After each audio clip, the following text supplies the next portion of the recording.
Today on The Explainer, we're breaking down the simple, brilliant science that makes hot air balloons fly. It looks like it's defying gravity, right? But really, it's just some super simple physics at play.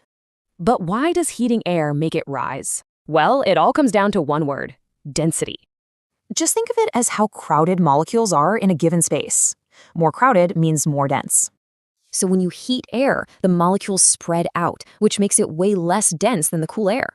And this whole idea is perfectly explained by a basic gas law. Let's dive into Charles's law. This law goes way back to 1787, thanks to French scientist J. Charles. It's the key here. So the big takeaway is this: there's a direct link between temperature and volume. Super predictable. Okay, but what's actually going on with the molecules themselves? Let's zoom in and take a look. When you heat a gas, its molecules get a jolt of energy. They start zipping around and spreading out. And this graph shows it perfectly.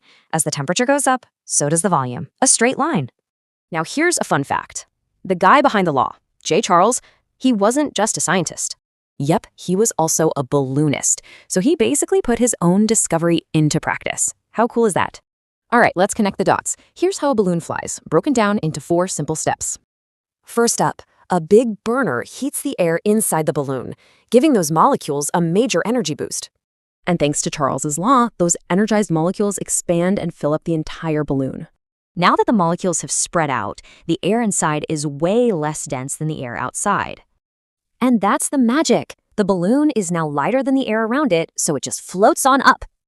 These gas laws are everywhere, from weather to diving. What other examples can you think of?